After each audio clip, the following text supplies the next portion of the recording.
Olá, tudo bem com vocês? Antes de tudo, passar o álcool em gel na mão. Como sempre, eu sofri para guardar minha máscara nesse plástico. Mas vamos lá. Hoje teremos mais uma aula com o tema Tecnologia e Comunicação em Massa.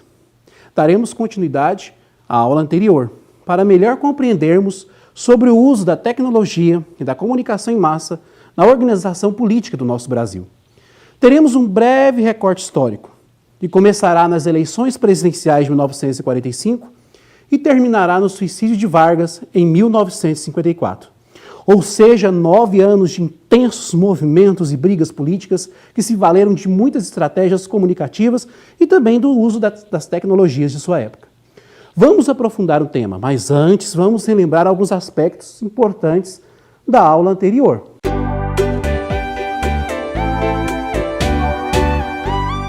Na aula anterior, falamos da ditadura do Estado Novo, como Vargas utilizou da propaganda, da comunicação e do controle da propaganda para ter apoio popular, controlar sindicatos e trabalhadores e também perseguiu seus opositores políticos. Lembram do DIP, o Departamento de Imprensa e Propaganda? Do ideal do trabalhismo, da importância da criação das leis trabalhistas para aproximar Vargas aos trabalhadores, embora grande parte dos direitos trabalhistas fossem resultado da luta dos próprios trabalhadores. Vimos também a tecnologia e a comunicação social em massa na Segunda Guerra Mundial. E vimos na Segunda Guerra Mundial a queda do nazifascismo na Europa e a participação do Brasil ao lado dos aliados, enviando a Força Expedicionária Brasileira, a FEB, para lutar contra os fascistas na Europa. Isso gerou uma contradição interna no Brasil.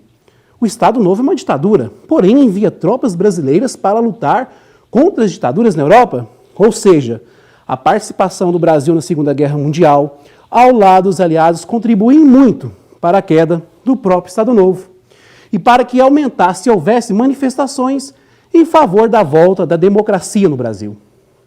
A mesma elite que apoiou o golpe que trouxe o Estado Novo estava insatisfeita com a forte intervenção estatal do governo Vargas na economia. E mesmo os militares também se dividiram entre: vamos apoiar Vargas ou vamos pressionar para que ele renuncie e tenhamos uma nova forma de poder? Então houve forte pressão do exército brasileiro e das elites descontentes com o Estado Novo, para que Vargas renunciasse e houvesse novas eleições, principalmente para evitar o aumento das manifestações chamadas de queremismo, porque elas dariam forças para que Vargas permanecesse no poder. Então, em 29 de outubro de 1945, devido às fortes pressões do Exército, Vargas renuncia e é o fim do Estado Novo. Professor, mas que negócio é esse que o senhor disse anteriormente do queremismo? O que é isso, estudantes? Queremismo é um movimento que chama-se Queremos Getúlio. Era um movimento popular que queria a permanência de Getúlio Vargas no poder. Porém, esse movimento fortaleceu a oposição, aproximando ela dos militares, provocando o que eu disse anteriormente, a pressão sobre Vargas, e ele foi obrigado a renunciar. Sobre isso eu vou trazer uma imagem para vocês que representa muito esse movimento. Um movimento que na verdade teve no Brasil todo. Manifestação queremista de 1945, no Rio de Janeiro, que era a capital do Brasil naquele momento. Observe a imagem, são centenas ou até milhares de pessoas com cartazes "Queremos Getúlio". Ou seja, Getúlio conseguiu a sua popularização. Ele conseguiu manter um apoio popular, mesmo diante da crise do Estado Novo, que levou ao fim do Estado Novo. Esse movimento foi importante, sim, mas ele deu forças, na verdade, para a oposição forçar a renúncia de Getúlio Vargas do poder. E sobre as manifestações políticas, elas têm suas variedades e temas diferentes. E elas mostram para a gente que a sociedade é um sujeito ativo, um sujeito histórico importante nos movimentos e tensões políticas de uma época. A história não é feita somente pelos grandes heróis ou homens de uma nação. Ela é feita também pelo povo. E o povo é importante na construção da sociedade.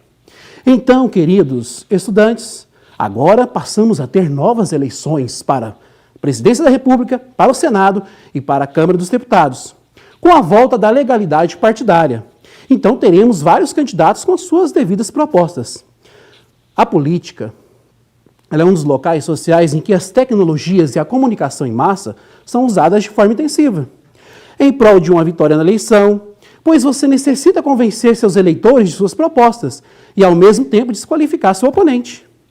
São necessárias estratégias de comunicação, de compreensão das suas ideias, para que a sociedade compreenda e compre as suas ideias. É evidente que vai ter exageros, formas apelativas de comunicação serão utilizadas, principalmente no contexto de fim de ditadura e início ou reinício da democracia. E a figura central nessas discussões vai ser o próprio Vargas, por aqueles que veem ele como um mal para a sociedade e aqueles que querem que ele continue no poder.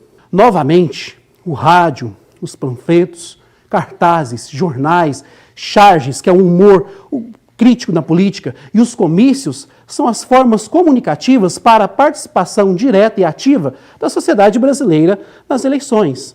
Agora vamos para um slide sobre essas candidaturas, os partidos e os seus candidatos para as eleições presidenciais de 1945. Eleições de 1945, partidos e candidatos. Primeiro, UDN, União Democrática Nacional, oposicionista. Depois de 1945, vai se tornar o principal partido de oposição a tudo que o Vargas faz na política. Agora aqui tem uma coligação partidária, o PSD, Partido Social Democrático, e o PTB, Partido Trabalhista Brasileiro. Partidos que tinham ligação com Getúlio Vargas. Eles lançaram a candidatura à presidência da República, o general Eurico Gaspar Dutra. Observem, as lideranças do Exército divididas entre apoiar Vargas ou se posicionar contra ele. E temos também a candidatura do Partido Comunista Brasileiro, pelo então candidato Iedo Fiuza. A UDN, ela tinha uma visão mais liberal sobre a economia.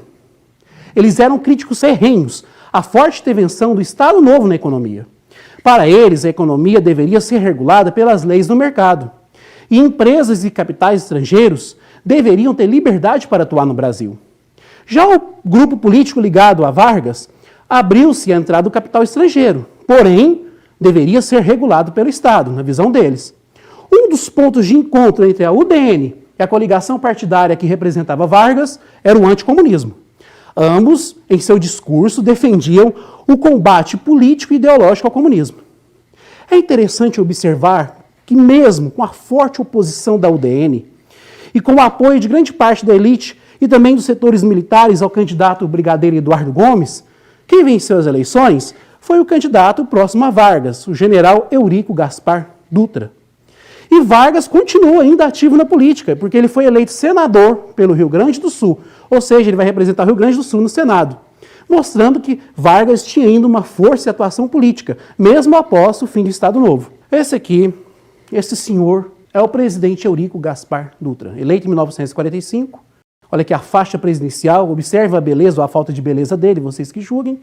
Ele se tornou o presidente da República após o fim do Estado Novo. E ele governou o Brasil de 1946 a 1951.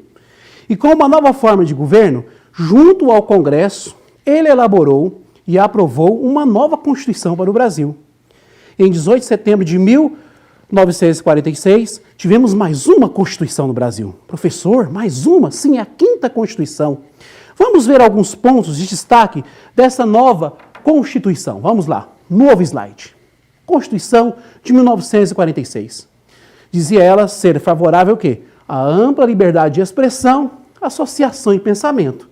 Menos para o Partido Comunista no Brasil. Como assim? Em menos de um ano após a sua aprovação, o Partido Comunista teve o seu registro cassado e os candidatos perderam, os candidatos que foram eleitos pelo povo, pelo Partido Comunista, tiveram seus mandatos também cassados.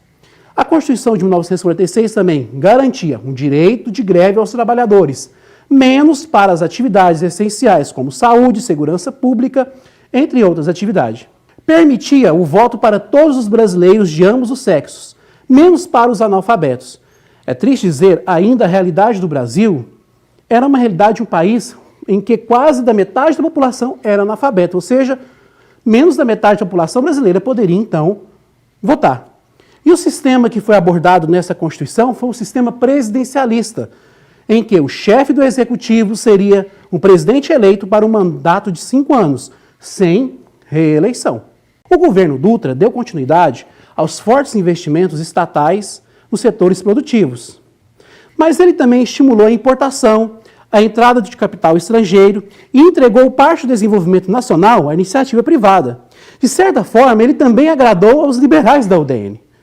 Porém, ele conviveu com a inflação, o desemprego aumentou, o poder de compra dos trabalhadores do Brasil diminuiu, e devido ao enfraquecimento do mercado interno neste momento, também devido às importações, diminuiu a atividade ou o crescimento industrial, provocando o quê? Greves e manifestações contra o governo. Aí você pode pensar, professor, então nas próximas eleições, a UDN ganhou força e ganhou as eleições. Não, não foi isso que aconteceu. Na verdade, uma figura muito conhecida de vocês, que eu falei nas 3 aulas, venceu as eleições de 1950. Para desespero da UDN. Imagina quem é. Vocês podem falar para mim, professor, não é possível que foi o Getúlio Vargas. Sim, queridos estudantes, foi o Getúlio Vargas. Com propostas nacionalistas, de investimento estatal na indústria e de ampliação das leis trabalhistas, Vargas retorna ao poder de forma eleita. Um dos pontos destaques do governo Vargas, que acirrou mais ainda a sua rivalidade com a UDN, foi a questão do petróleo. Nacionalistas versus liberais. Vou explicar para vocês. Vargas liderava um grupo nacionalista que tinha como proposta a exploração e refino do petróleo feitos pela indústria brasileira. E para isso investiu pesado para a nacionalização do petróleo, sob o slogan de campanha "O petróleo é nosso". E essa campanha teve êxito, porque em 1953 foi criada a Petrobras. Ou seja, vocês já ouviram falar nessa empresa, né? Nos jornais, na televisão, na internet. Foi uma empresa estatal que tinha, naquele momento, monopólio da extração e do refino de petróleo, bem como o transporte marítimo do mesmo.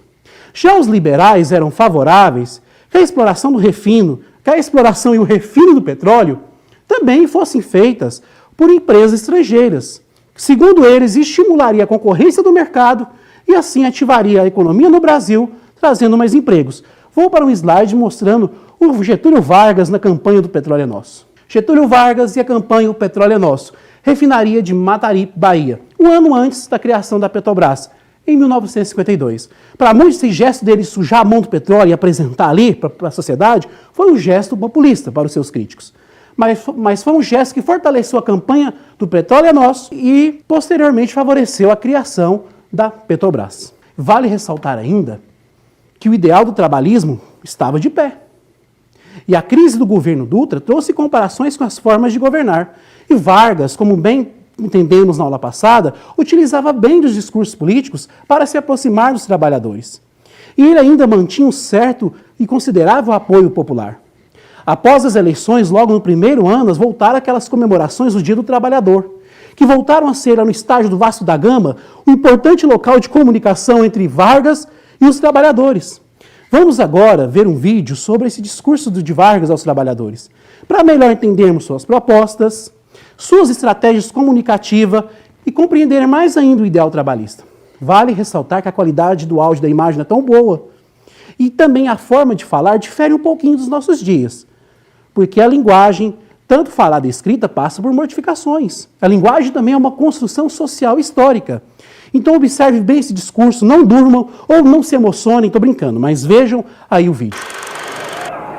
Trabalhadores do Brasil,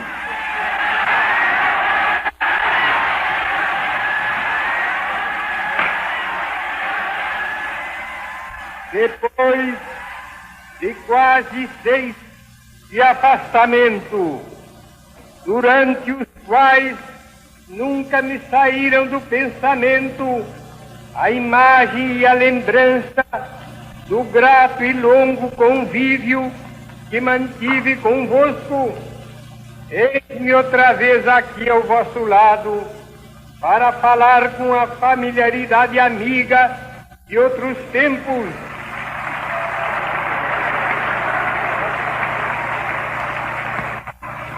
E para dizer que voltei, a fim de defender os interesses mais legítimos do povo e promover as medidas indispensáveis ao bem-estar dos trabalhadores.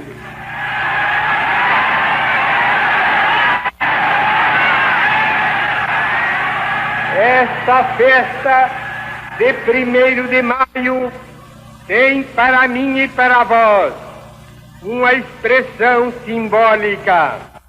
É o primeiro dia de encontro entre os trabalhadores e o novo governo.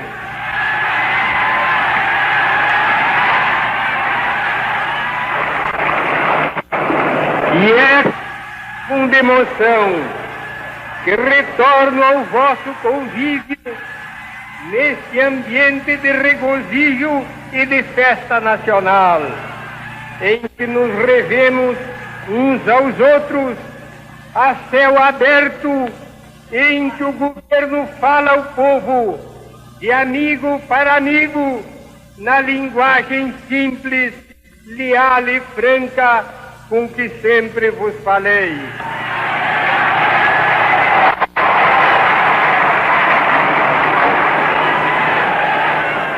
Trabalhadores do Brasil,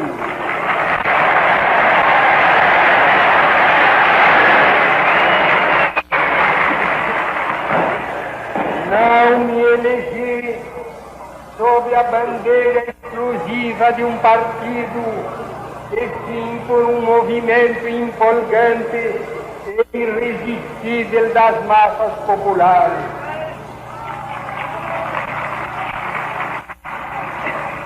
Não me foram buscar na reclusão para que viesse fazer mera substituição de pessoas ou simples mudança de quadros administrativos.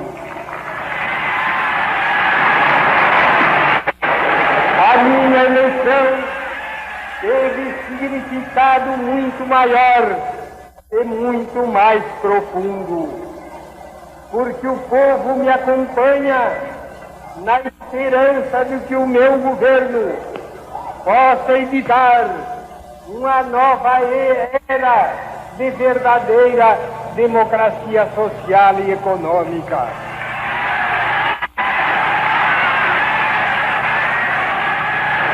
E não apenas para emprestar o seu apoio e a sua solidariedade a uma democracia meramente política que desconhece a igualdade social.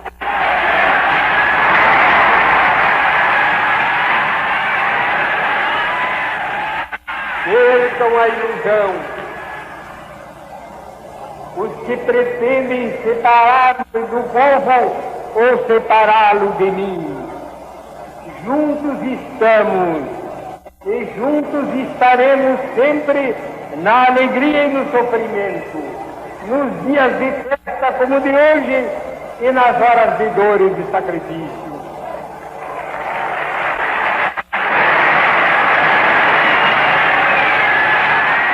E juntos havemos de reconstruir um Brasil melhor, onde haja mais segurança econômica, mais justiça social, melhores padrões de vida e um clima novo de segurança e bem-estar para este bom e generoso povo brasileiro. Esse vídeo representa também as formas de tecnologia da época e também as formas de comunicação de massa para o período. Isso muda com o tempo, né, gente? É interessante também observar um ponto. O governo Vargas, mesmo com a aproximação com os trabalhadores, não conseguiu controlá-los. E teve ainda a continuidade da insatisfação dos trabalhadores. Mas por que, professor? Porque a inflação continuava alta. Os salários não eram ajustados de acordo com a inflação. E os trabalhadores sofriam muito para pagar aluguel, comprar alimentos e roupas. E isso fez com que ocasionasse greves pelo país, que tentaram ser contornadas pelo aumento de 100% do salário mínimo. Tal medida foi vista como populista pelos liberais, porque, segundo eles, era uma ameaça para a economia do Brasil. Né? E eles chegaram ao ponto de acusar o ministro do Trabalho do governo Vargas, o então ministro João Goulart, que viria a ser posteriormente presidente do Brasil, chamaram ele de comunista. E esse ano de 1954, que foi o ano que o salário mínimo de 100% entrou em vigor, foi também o ano da radicalização política. Um dos anos mais importantes para a política brasileira e a economia também. Né? Por quê? Vargas enfrentou uma política econômica desastrosa, a insatisfação dos trabalhadores e também parte da opinião pública aumentou, intensificou as críticas ferrenhas ao governo, principalmente pelo jornalista Carlos Lacerda, que era jornalista e político da UDN, com discursos fortes, enérgicos, exigindo a renúncia de Vargas. E para piorar, ocorre um incidente, na verdade, um atentado, né, que culminou no fim do governo Vargas e potencializou a radicalização política. O atentado da Rua do Toneleiro. Atentado feito para matar Carlos Lacerda. Porém, ele escapou da morte, levou um tiro no pé. Já o seu segurança, o major Rubens Vaz, desculpa, gente, é Rubens Vaz o nome do cara, ele acabou morto. As investigações da aeronáutica, já que Rubens Vaz pertencia à aeronáutica, chegaram a Gregório Fortunato, como o mandante do crime. E isso serviu mais ainda para inflamar a opinião pública contra Getúlio Vargas, principalmente pelos jornais Tribuna da Imprensa, do próprio Carlos Lacerda. O Estado de São Paulo, que já tinha uma rivalidade com Vargas, lá na Revolução Constitucionalista de 1932, quando os paulistas se posicionaram contra o governo provisório de Getúlio Vargas e gerou uma guerra civil. E também o jornal O Globo do Rio de Janeiro. Eles pressionavam para que Vargas renunciasse, ou até mesmo que houvesse um golpe militar que tirasse Vargas do poder. Por que isso, professor? Porque o tal do Gregório Fortunato, mandante do atentado contra Carlos Lacerda, era chefe pessoal da guarda de Getúlio Vargas. Logo, a ligação criminosa ficou estabelecida, mesmo que não houvesse uma comprovação real e investigativa que Vargas teria sido o mandante intelectual do crime. Para vocês observarem, vou apresentar a capa do Tribuna de Imprensa da época, o jornal do Carlos Lacerda, praticamente no mesmo dia, o próximo do dia do atentado. Capa do jornal Udenista, que é referente à UDN, Tribuna da Imprensa. Esse jornal pertenceu ao Carlos Lacerda, 5 de 8 de 1954, sobre o atentado da Rua Toneleiro. Lembrando, gente, naquela época não tinha WhatsApp, Instagram, as informações não eram tão instantâneas. Então, um dos principais meios de informação para as pessoas eram os jornais.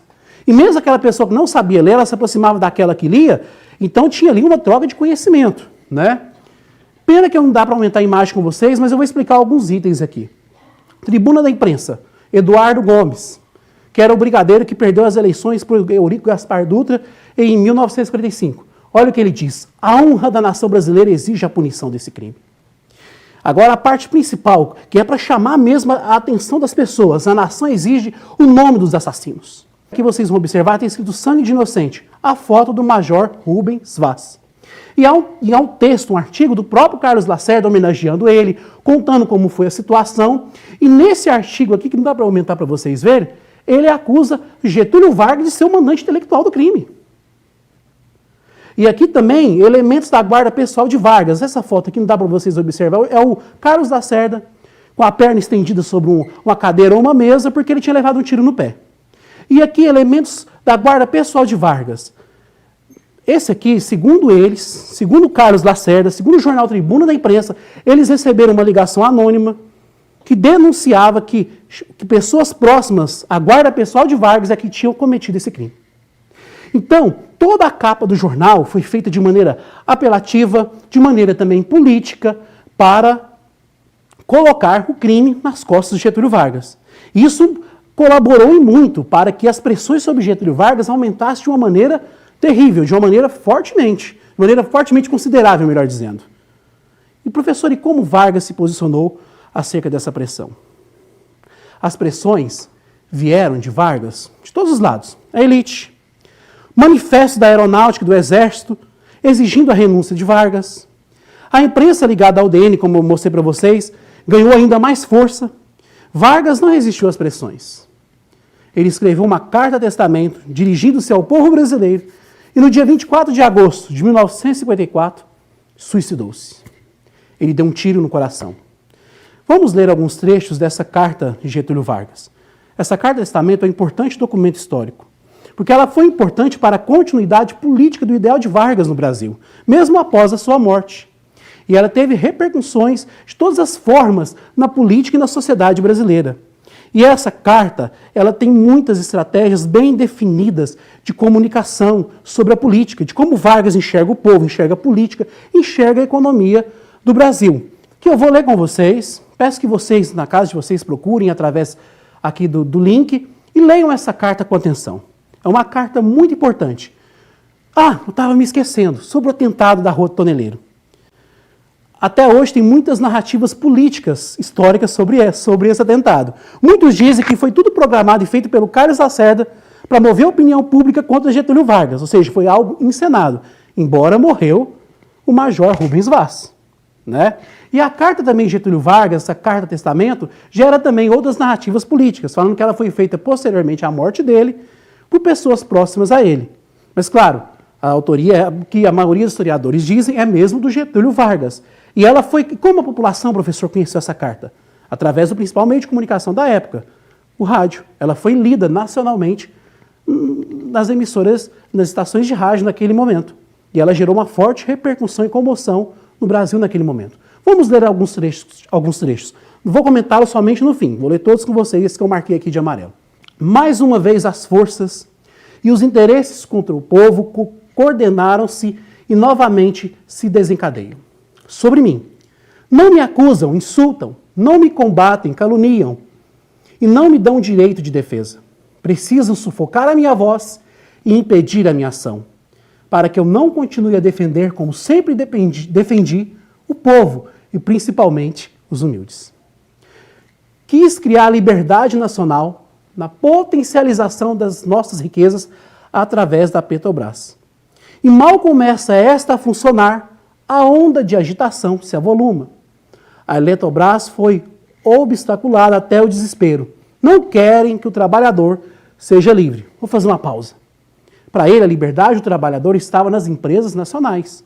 Ele mostra o ideal nacionalista dele, se colocando contra a entrada do capital estrangeiro no Brasil, ou contra o liberalismo econômico proposto pela, então, oposição, UDN. Vamos para outra parte.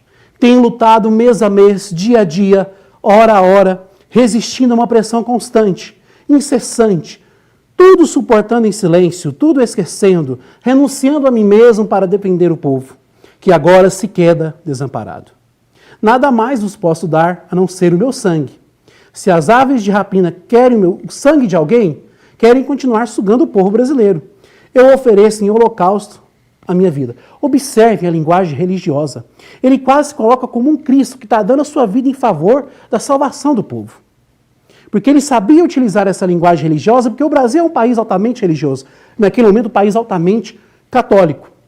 E ao mesmo tempo, ele já está movendo aqueles que vão ler a carta e vão se emocionar e vão crer na carta, movendo eles contra a oposição. Só para lembrar, na visão de Vargas, a oposição era entreguista, que segundo ele, eles queriam pegar as riquezas do Brasil, as empresas do Brasil e entregar ao capital estrangeiro, desvalorizando o nosso nacionalismo.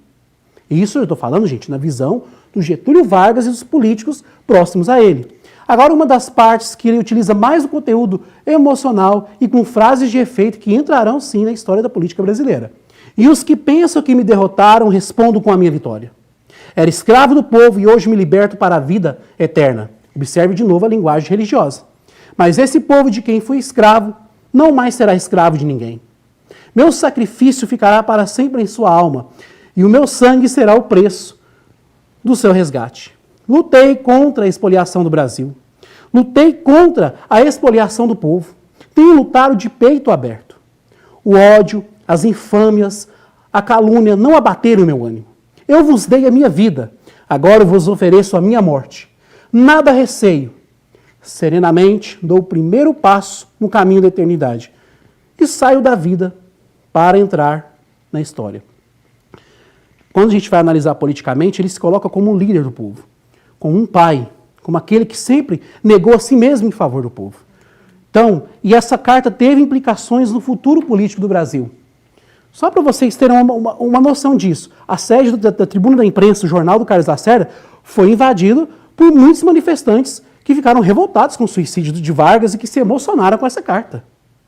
Ela trouxe implicações políticas a ponto de os próximos presidentes da República não serem ligados à UDN. E ao longo dos anos também, muitos políticos utilizaram de parte desse discurso também como propostas políticas. Você vê o tanto que ela foi importante para a narrativa e história política do Brasil.